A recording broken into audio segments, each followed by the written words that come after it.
シャンクス星、神の獣人の姿で登場。マリージョアで世界政府や天竜人の情報を探る。皆さんこんにちは、私はシレンナです。ワンピース第1167話情報が公開されました。タイトルは飯田の息子です。扉へリクエスト、魚の本を盗もうとしている猫を見ている野次子と玄三。ハラルドは巨人の1000年の罪を償う誓いの一環として海軍が海賊を倒すのを極秘に支援する任務を世界政府から受けていた。海の真ん中で海賊船を新2つにするハラルドの姿が描かれる。ナレーターの説明によると、偉大なる航路の国々の間では濃い霧の海に海賊を主な標的とする怪物が住んでいるという噂が広まっていた。しかしナレーターは、ハラルドは他の地域の船も襲撃していたため、彼が魔の三角地帯の怪物ではないとも述べている。ナレーターは、ゴッドバレー事件の後、そのイベントに参加した一部の海賊たちが海を支配したと語る。ロジャー、ニューゲート、リンリン、カイドウ。ロジャーの死後、ハラルドは五老星によって神の獣人に昇格した。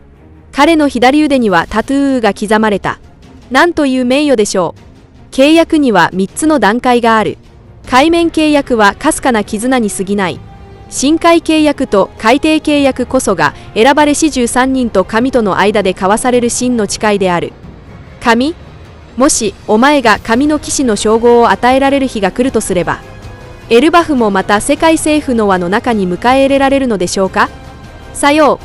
う。ガーリングはハラルドに必要な時にすぐに連絡できるように長距離用電柱を渡した。ハラルドはネプチューンと酒を酌み交わし、ネプチューンは娘がもうすぐ生まれると話す。ネプチューンはロキと自分の娘が婚約すべきだと冗談を言った。ハラルドは白星のことをモサモサと呼んだ。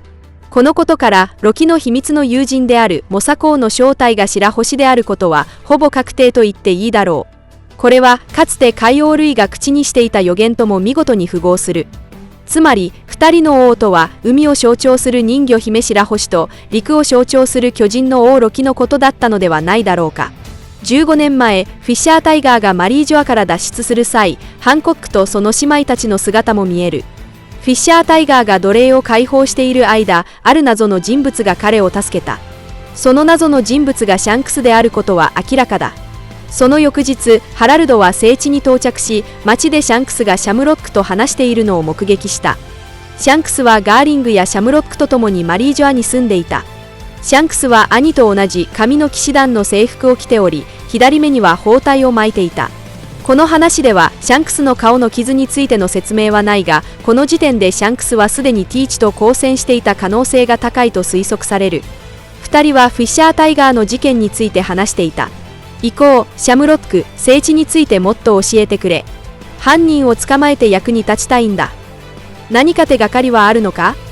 紹介ボックス、神の獣人、フィガーランド家、シャンクス星。傷が完全に癒えるまで待つのが賢明だ、シャンクス。紹介ボックス、神の騎士団メンバー、フィガーランド家、シャムロック星。お前らにはわからないだろう、人生の24年間を無駄にした気分が。俺がいつもここに馴染めないと感じていたのも無理はない。すべてが胸くそ悪い。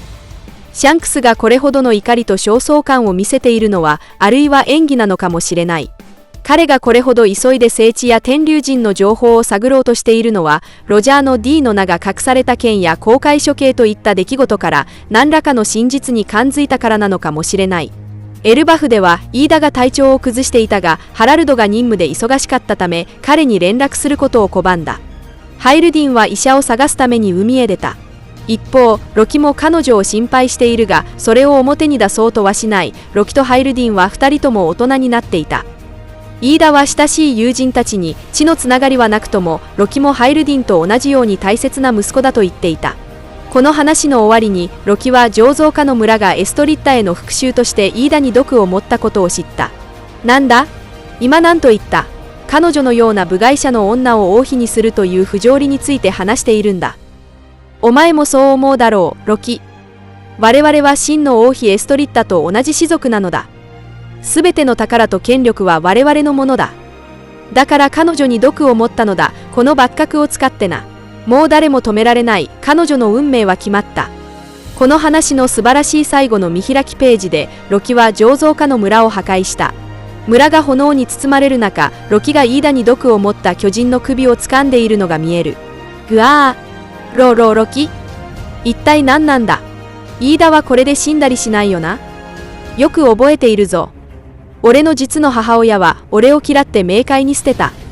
宝なんてクソくらえだ。なんてゴミみたいな士族だ。イーダは絶対に死なせない。彼女だけなんだ。寂しそうねロキ、私の家に来ない？母上って呼ぶよ。ロキのこの母上という一言は毒を持った巨人への返答であると同時に、かつてイーダに言いそびれた言葉でもあるのだろう。なぜ悪魔ロックスとロジャー・ガープがまだ激戦を繰り広げている中、イムだけが一人静かに船で立ち去ったのか。彼女は聖地マリージョアから遠距離で五老星に憑依できるにもかかわらず、最も原始的な方法で戦場を離脱することを選んだ。これはロックスの実力への信頼ゆえか、それとも言えない事情があるのか、あるいは単に船旅を好んだだけなのか。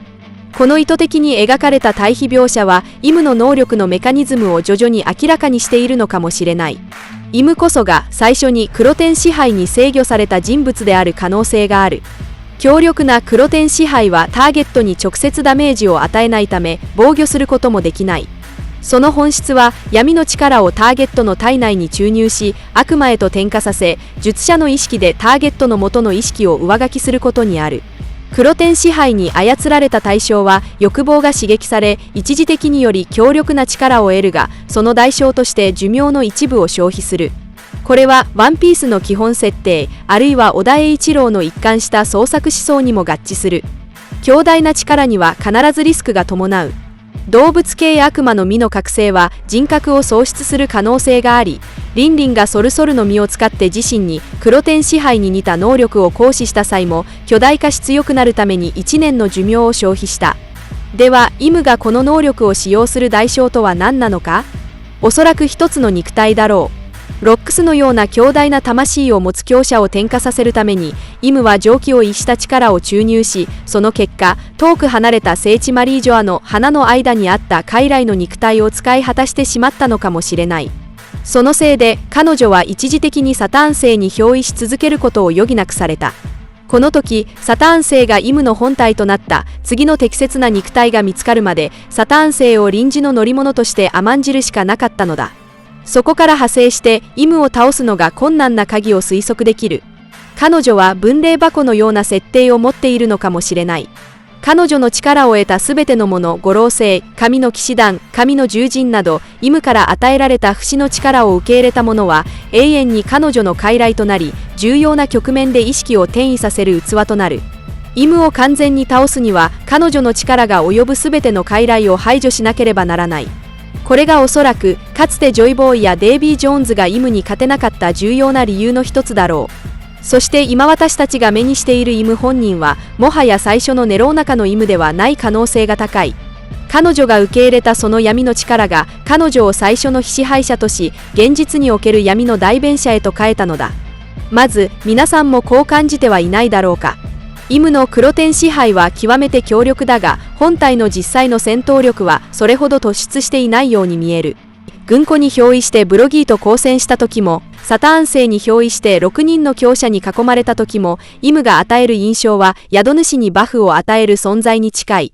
真の強者と対峙した際、弱い相手を圧倒することはできても、圧倒的な支配力を見せることはなかった。通常状態のロックスでさえ、彼女と互角に渡り合えていた。では、もしイムの実戦能力がその程度だとすれば、800年前に最高峰の覇王色の覇気を持つジョイボーイをどうやって倒したのか。このことから、イムの真の強さは1対1の決闘にあるのではなく、その隙のない支配とコントロール能力にあることがわかる。黒天支配はおそらくイムの基礎能力の一つに過ぎないだろう。その窃盗時にある悪魔契約は他にも契約による効果が存在することを示唆している。以前、神の騎士団が転送される際に現れた五芒星やいわゆるアビス、そして彼らが再生する際に浮かび上がる黒い炎など、イムに関連するすべての能力は常に闇と悪魔という2つの革新的な要素をめぐっている。イムとサボが遭遇した際、興味深い詳細があった。サボの炎の衝撃に対し、イムは体で防御したり耐えたりするのではなく、直接口で飲み込むことを選んだのだ。これはイムが闇や深淵のイメージに関連したエネルギーを吸収する特殊な能力を持っていることを示しているのかもしれない。そして神殿の壁画の左側ではジョイボーイと交戦する最後の敵が太陽を握っている。これには2つの隠喩が含まれている。一つは怪物が世界の光を盗んだことを象徴し、当時の世界が闇に陥ったこと、そしてそれに対応するのがニカやジョイボーイ、ルフィたちが代表する世界の夜明けであること。二つ目はさらに重要な意味として、その怪物が太陽に匹敵するほどの膨大なエネルギーを吸収したため、体型が巨大化し、古代兵器クラスの力を借りなければ倒すことが不可能であることを指している。既存の手がかりから推測すると、これは国宝の力を得た当時のイムを指している可能性が高い。彼女は国宝の中である超自然的な存在と最初の契約を交わし、闇の力を現世に宿す器となり、それによって強力なジョイボーイや古代王国を打ち破ったのだろう。したがってイム本人は真のラスボスではなく、彼女の背後にいるその怪物こそが全ての根源なのかもしれない。神殿で言及されている第一世界はこの存在を暗示している。第一世界の崩壊は人は欲望に負け、禁断の太陽に触れたことに起因する。この隠喩を解釈すると、当時の人類が強欲ゆえに制御不能な力を解放し、世界の在り方を激変させてしまった可能性が高い。奴隷たちが圧政に耐えかねて自由への祈りを捧げ、そこから太陽の神ニカが誕生した。つまり第一世界とは様々な超自然的な力が満ち溢れる神話の時代だったのだ。その時代、人々は欲望に支配されていた。ニカは最終的にこの欲望の力を封印し、それが後に天龍人が掌握する国宝となったが、その代償として欲望と結びついた夢も消え去り、世界は夢なき時代へと突入した。第二世界に至っても国宝の力は称賛せず、長い歳月の中で世界に影響を与え続けている。いわゆる虚無に息吹あり。森の神は魔を使わせたというのは、まさにその欲望を代表する虚無の力が悪魔の力を持つ植物の果実を徐々に生み出したことを指しており、これはベガパンクが悪魔の実の起源について説明した理論と相互に呼応している。悪魔の実は人類の進化の可能性への追求から生まれた。端的に言えば、この世の万物は願いによって生まれる。まさに人類の進化に対する欲望と渇望が悪魔の実を生み出したのだ。そしてこの国宝の力をめぐって、ジョイボーイ、デイビー・ジョーンズ、イムラの物語が展開されたのである。国宝は赤い土の大陸の中に隠されており、絶えず邪悪な力を放出している。近づく者は内なる欲望によって幻覚を見るため、国宝が安置されている場所は幻の部屋と呼ばれている。第一世界の伝説によれば、この国宝を手にした者は内なるあらゆる願いが叶えられるという。当時まだ人間であり、ネローナ家出身だったイムはデイビー・ジョーンズの協力のもと、世界を変えるほどのこの神器を手に入れた。しかしイムは約束通りデイビーの夢を叶えることはせず、自身が世界を支配するという欲望を満たすためにそれを使った。彼女は国宝の中にある悪魔の契約を受け入れ、現世における欲望と悪魔の代弁者となったのである。黒天支配の本質はまさに人の内なる欲望を刺激することであり、悪魔の力に属する。現時点で国宝を発動する具体的な代償は不明だが、イムの目的は極めて明確だ。世界の夢を抑圧し、静寂で安定した夜を維持することである。対してジョイボーイたちの究極の目的は、国宝とその力を破壊し、願いを抱く権利を全世界に返還することにあるのかもしれない。ワンピースについて過去には一つなぎと理解されることが多かったが、もう一つの可能性として業にため地が存在する。神殿の各支分の末尾にある彼らはもう会えないのだ、彼らはきっと会えるだろうという言葉が示すように、第一世界と第二世界はいずれも遺憾な形で終わっており、あたかも2つの事物が何らかの理由で無理やり引き離されたかのようだ。この世界は本来2枚の紙のように2つの部分で構成されていた。この2つの世界が再び重なり合った時、初めて真に完全な世界が構成される。その時、世界全体に天地を覆すような変化が訪れるだろう。そしてワンピースが描くのはまさにそのようなビジョンだ。世界の欠けた部分が現実と再結合し、人々の祈りが叶い、希望と可能性が世に戻ってくることである。ロジャーとルフィが抱く滑稽で荒唐無稽とみなされるあの夢の果ては、どれほど突飛なものであっても実現する可能性を持つことになる。あの名セリフ、人の夢は終わらねえこそが作品全体の最高の注釈なのだ。したがって新典の最後にある彼らはきっと会えるだろうとは実のところ人類が夢を実現する瞬間を象徴しているのである。以上が今回の動画の内容です。最後までご視聴いただき本当にありがとうございます。もしワンピース漫画の熱心なファンであればぜひ私のチャンネルを登録してください。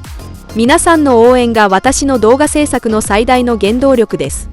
それではまた次回をお会いしましょう。